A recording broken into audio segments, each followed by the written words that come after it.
Hey guys, thank you for joining me today for part 3 of the depression series, There is Light. And this one, we're going to be discussing causes for concern. We already discussed recognizing the dangers of depression, and I hope you found that to be extremely helpful. And today I want to talk about basic causes,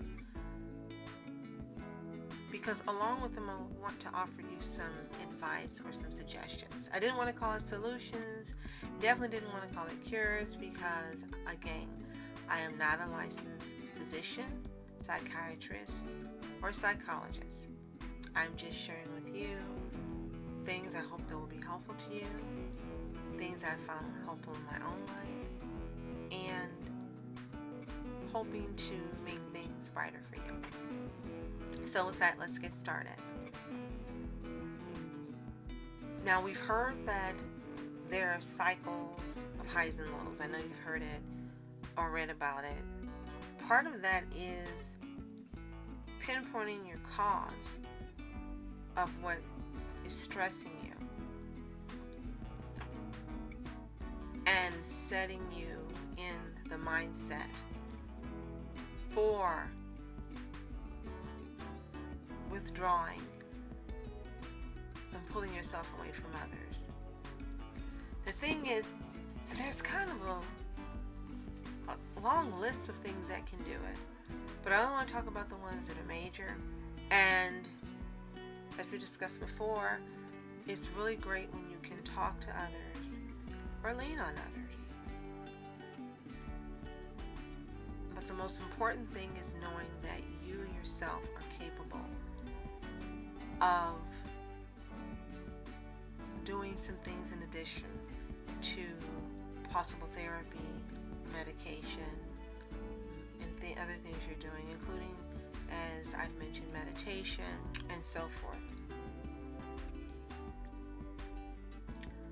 One thing that I found is really a huge cause for personal stress is comparing ourselves, and it's done so much in our society where people compare their physical attributes, mental attributes, they compare wealth, they compare material things, they compare knowledge, intelligence, and so forth. Comparing can bring you more unhappiness than you can ever imagine. And one sure way of not to compare is to realize and understand that each and every one of us is a unique individual. Every single one of us is unlike anyone else on this planet. Not only how we're born and where we're born and all the things that are physical and mental and so forth make us different, but on top of that, our experiences. No one has the same experience in their life. Every single life is experienced differently. How we react to those things that are around us, the people that have been placed in our lives, the people that we meet, how we choose, how we make choices regarding everything in our lives accumulates to making each of us completely and totally unique. So making comparisons of ourselves to other people is just plain silly. We have each been gifted with talents and skills that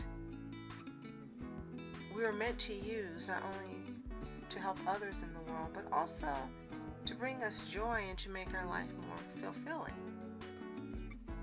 And what other people have received is what they've been given, those gifts and those skills and those talents. And they don't have anything to do with what we've gotten. Yes, sometimes you may look and you may go, for example, I love people who are able to paint. I think it is an absolutely wonderful, beautiful talent. I'm always in awe of them. Do I wish I could paint like that? Sure. Am I envious? No. Do I compare my skill to theirs? Absolutely not. I can't do it. But I take joy in what they're able to do and I see the beauty in what they've been given. So there's no need to compare, because there are other artistic things that I can do. And then I take joy in those things and I use them. And I really, really would like to advise you to do the same. Take joy in your skills and your talents. They're gifts. And I guarantee you, you're going to use them to make yourself and others happy. Another thing that causes stress in our lives personally is criticism. And taking criticism personally can bring depression to us, because we're wondering at times whether it's valid or not. And everyone undergoes criticism. And one thing that I really believe is that when you are open to correction from parents, from those in authority, teachers and so forth, it allows you to learn more and be more.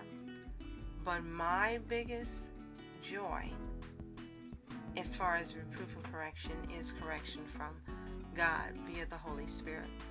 I love His correction, and I love being told how to be better, and I don't take it as offense. And I think because I've always been that way, it's made it a little easier for me. I did go through a time when I was younger where I think I was sensitive. Now, I don't think I would know I was sensitive. And I had an adult tell me, you know, if you have that chip on your shoulder, it's going to really limit you in whom you're able to deal with and what you'll be able to do. You have to be able to learn to accept correction. Correction and criticism are two different things. Criticism is something that points out what someone else thinks is wrong with you or faults they think they find. And usually that criticism is meant to try to get you to behave in a way that they desire to behave. Correction, on the other hand, gives you the information you need. This is the proper way to do things. You did this very well, but you could do better in this area. And let me offer these suggestions to you, or this suggestion to you. And I value you, and I think you're wonderful and perfect as you are. That is correction. So knowing the difference between criticism and correction can really help you to not take criticism personally. Anything that does not build you up or cause you to be better or cause you to grow is criticism, and you just turn away from it. Correction causes you to grow. Be grateful for correction and turn away from criticism. Another thing on our hands could be fault finding. And fault finding can be ourselves being critical toward others. And it's the same thing. What's wrong with you? What you aren't doing right? Just fault finding and picking out nitpicking everything that's done. Fault finding is usually done by a person because they don't feel confident in themselves. They don't feel they are measuring up to their own standards. So they go outward of themselves to try to find what is lacking in others, in their opinion, so they feel better. This can cause depression. What we give out to others comes back to us. And you may not think that fault finding, being judgmental and critical toward others will affect you, but it does. The more you do it, you'll find the more unhappy you are. The more you look for faults with others, the more others will find fault with you. The more sad and depressed you become. The more you start not having confidence and you find lack and fault with everything you do. So the best way to avoid this is to guard your conversation. Your words can create death or life for others. Always be one who wants to cause others to smile and to breathe life and plant seeds of greatness in others. And again, what you do for others comes back to you. Don't find fault with yourself. Most of all, don't criticize yourself. Don't criticize how you look, how you sound, what you do. If you make an error, just get over it. Learn how to correct it so you don't do it again. Don't go around feeling guilty for things that you have done in the past and you've asked forgiveness for and you've been forgiven. Don't hang on to fault finding, because absolutely, positively will lead to depression. One more, and you wouldn't even think this, it would be impatience. Impatience causes rifts with others that causes distancing and ruins relationships. And our being impatient with ourselves and learning to do things and reaching goals and focusing in what we're doing career-wise or what we're doing scholastic-wise can really cause depression. Your impatience and not allowing life to lead and guide you to where you want to be, and thinking that by this time it should have happened and it didn't. It's fine to have goals. It's fine to plan. Absolutely. Write them upon the tables and make them plain. But if for some reason you haven't reached that place you want to be by that time, you never quit. And you don't change your dream. You don't change your goal. Write another plan. Be patient with yourself. And look at all the growth and all the challenges you have overcome by being bigger, and look at all the things you've accomplished that you wanted to accomplish, and then keep being motivated to go forth. Do not let impatience lead you into depression. Be patient with yourself and be patient with others. Unforgiveness. Yes, I'm going to go there. An unforgiving attitude will drain your joy. It is a major problem. It is so rampant that we have people who don't speak to each other for years and decades, and some die and go to the grave with grudges and anger. Mark 11:25 states, "And when you stand praying, forgive, if you have aught against any, that your Father also which is in heaven may forgive you your trespasses." Well, God asks us to forgive others as He forgives us. And you have sages and philosophers and so forth all down through the centuries who made similar statements. You have to forgive others, regardless of your faith, regardless of your beliefs. Forgiveness is going to be paramount in each and every one. You want your life to move forward. You want to be able to move forward. And forgiveness is required. And if you are dealing with people who want to keep bringing up the past and reminding you of what you did, mistakes you've made, get new friends, find ways not to talk to them, remain silent, or get out of their presence. Don't allow anyone to have you feeling guilty about things that you've been forgiven about. And again, forgive others. You never know what causes people to do things, act and behave in the manner they do. We aren't living with them. We aren't around them. We don't know what pressures and stress are on them. And they could also be going through depression. And our being unforgiving, fault-finding, criticizing can make it worse. Don't be the cause of someone else's problem. Help be the seed for a solution. Fatigue is another major cause of depression. Just being tired and worn out, and just being weary mentally, physically, spiritually, and not knowing how to stop and rest and take a break from all those things that's going on around us can definitely be a major reason for depression. Some people thrive on being on high energy and being active and doing a lot of things, and that's okay. But when you get to the point of where you're physically tired, you can see it, you can feel it, your health is not so great, you're catching colds and flu and things easily, you have dark circles or bags, or you can just tell that you don't have the energy you normally would have, then you need to take a break.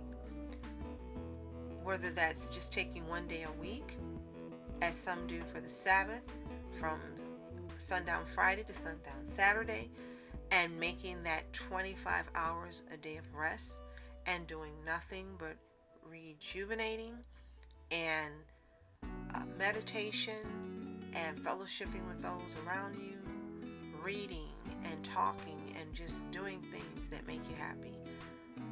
Could be you may go to church on Sunday and you take that time to fellowship. It could be you're going to school and you have a full load. You're taking 15 to 17 hours in courses, and make sure one day out of that week you're not scheduling any courses, you're not doing any schoolwork, you're not writing any papers or doing anything that will cause you to drain and be tired.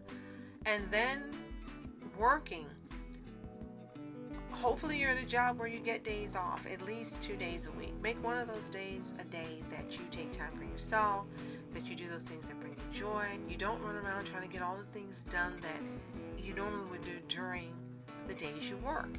If you get 2 days off, one day you do the running, and the other day you sit at home and do those things that bring you joy, or you go out to those places that bring you joy, whether it's to museums, whether it's just walking in a park, going out in nature, meeting up with friends who you help uplift each other.